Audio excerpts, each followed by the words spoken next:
ঘন কুয়াশার কারণে দেশের অন্যতম নৌ রুট মানিকগঞ্জের পাটুরিয়া ও রাজবাড়ীর দৌলদিয়া নৌ রুটের ফেরি চলাচল বন্ধ রয়েছে।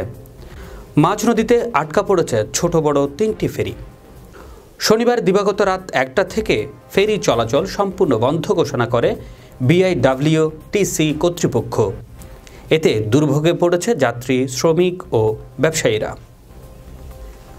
বিআইডব্লিউটিসি কর্তৃপক্ষ জানান, শুক্রবার রাত 11টা থেকে কুয়াশার কারণে এই নৌ রুটে ফেরি চলাচল ব্যাহত হচ্ছিল।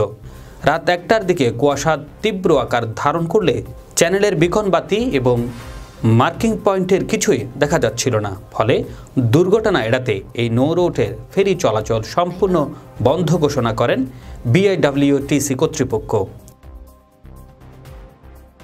এই সময় মাঝ নদীতে আটকা পড়েছে ছোট বড় 3টি ফেরি।